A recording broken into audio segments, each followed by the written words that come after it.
Hi everyone, it's Heidi Smith here. I'm a Stampin' Up demonstrator here in the UK and I'm called Flutterby Heidi. So if you'd like to stamp along with me, we're going to make some quick Christmas cards in the next few series.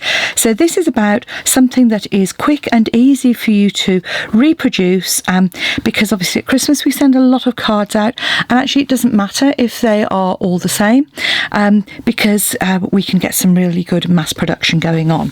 So this project here is using the fabulous Peaceful Boughs stamp set, and this is a lovely one for Christmas, but actually for anybody who likes sort of nature as well, so it doesn't just have to be for Christmas. So you can oh, excuse me, apologies, that's probably just blown the cobwebs out. Anyway, this Peaceful Boughs got some lovely pine images, but a couple of beautiful sentiments. So a lovely one for the inside of the card, season's greetings for the outside, a couple of sizes of pine cones as well, and it also comes with some beautiful dies. I'm not using the dies this time because I'm going for simple stamping. So this is also using the Stamparatus. You can do this without, just makes it a little bit more tricky, but it is possible to do it without. And it's just a standard tent fold with my extra score line at the top just to help that stand up. And I also did another variation which you could use in Stamparatus, you'll see here. So this is using the larger one, but this one is Stamparatus for the centre followed by some free stamping around the outside. So that's the one we're going to do, but that's another option for you, and one of the options that we used in my classes recently. So to start off with then, what I actually did was I created a template for my centre panel. So you'll see here what I've done is taken I used the back of the designer series paper just to cut some templates. This is 3 1/4 by 3 1/4, and I line that up to create my template, which I then obviously use my paper to see where I'm stamping.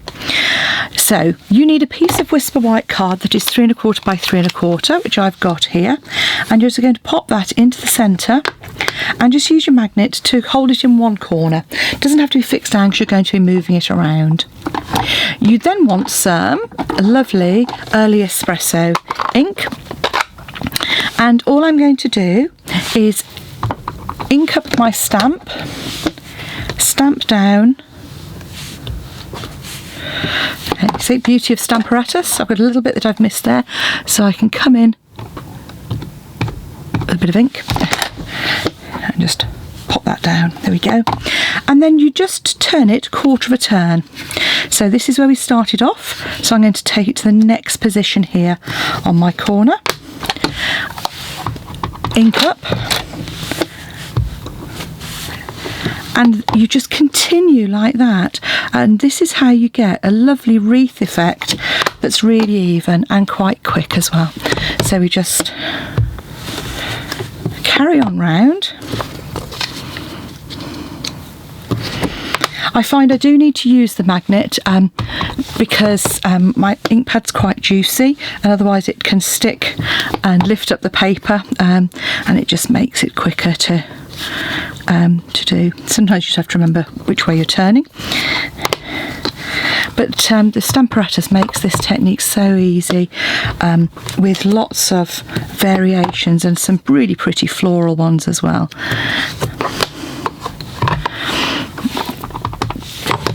There we go. And then last one, last two even, actually, not quite there yet. And I've just drawn that on the grid paper, but what I will often do if I'm doing ones is I have got some somewhere tucked away, some laminated ones which I use, because that just means they're easily reusable for each size. So having done that, that is all we need to do for our wreath. Pop that to one side. Then I've got my smaller stamp and some shaded spruce ink, and I'm just going to come in with that, just a little bit of scrap paper, and I'm just filling in the gaps around the edges with that image of the spruce.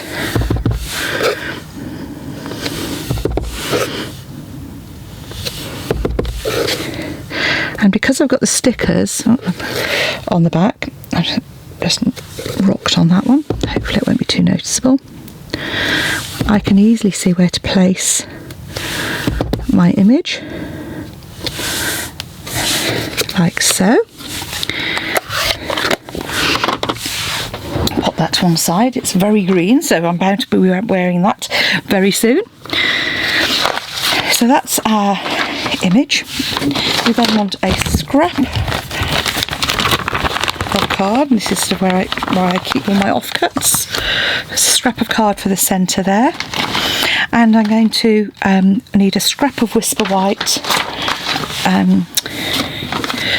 as well for my sentiment. And I'm using the lovely Cherry Cobbler card here. I do love Cherry Cobbler. I think it's a really good Christmas colour. So I'm just going to stamp that up, ink that up, stamp it with Season's Greetings.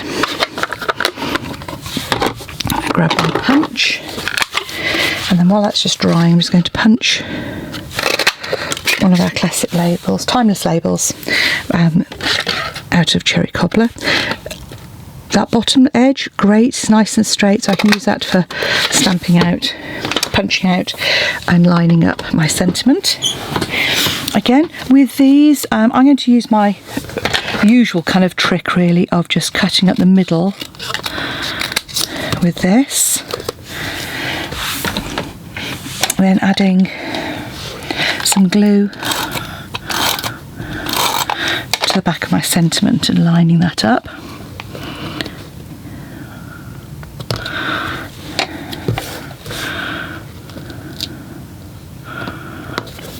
Like so. That's going to go into the centre. A couple of dimensionals on the back there.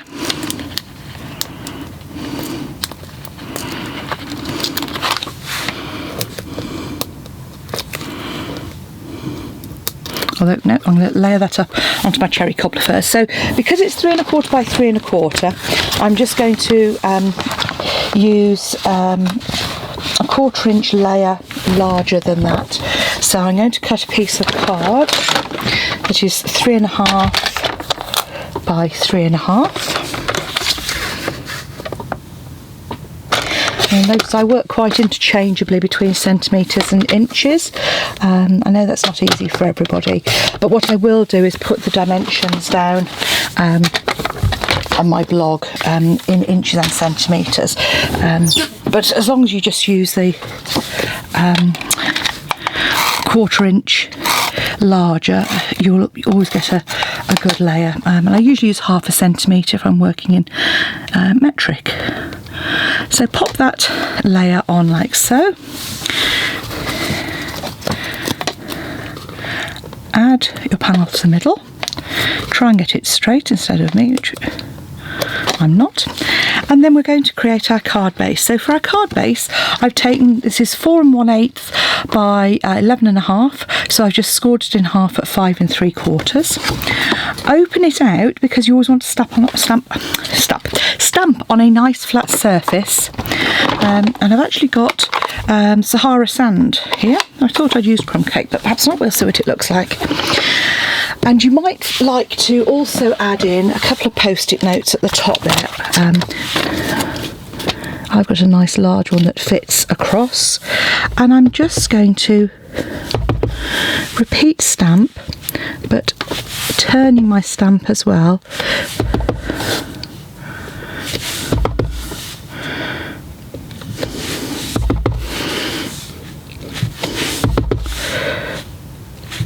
An important bit is the part around the side, because obviously the centre section is going to be covered up by your stamped panel. And just add some bits in there. So that's Sahara sand. And then depending on whether you're posting or hand giving these, will depend on whether you're going to pop that on dimensionals or not. Here in the UK that makes a difference because it ends up going as a large letter. So these ones are for my You know, I'll use these often for my work colleagues or for people I'm going to see. I managed to get some all gunked up with my dimensionals. That's unusual. And so I'm just going to pop one in each corner, one in the middle. What I usually do actually is stamp on the inside as well, so we'll do that in just a second.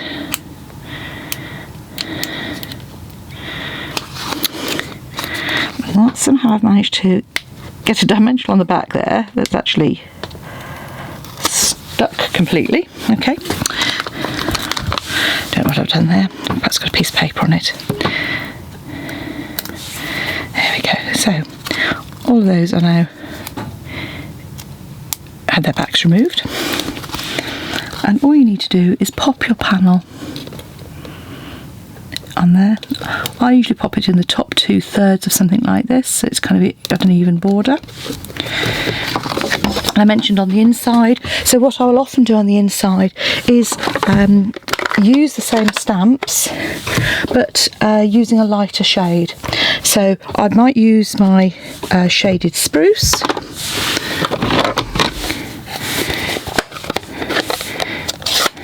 but what I will do is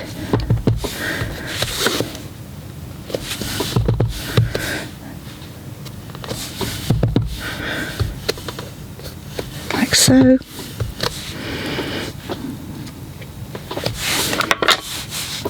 And there you have your card ready to go, and you've made a start on your Christmas cards.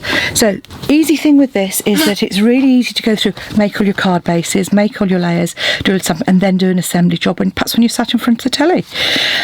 So enjoy. If you'd like any of the products that you've seen today, pop along to my blog and you can follow the links on there. That's flutterbyheidi.co.uk, or just visit my Stampin' Up shop, heidismith.stampinup.net. Love to have you as a customer. Come back and see me again soon. Bye for now.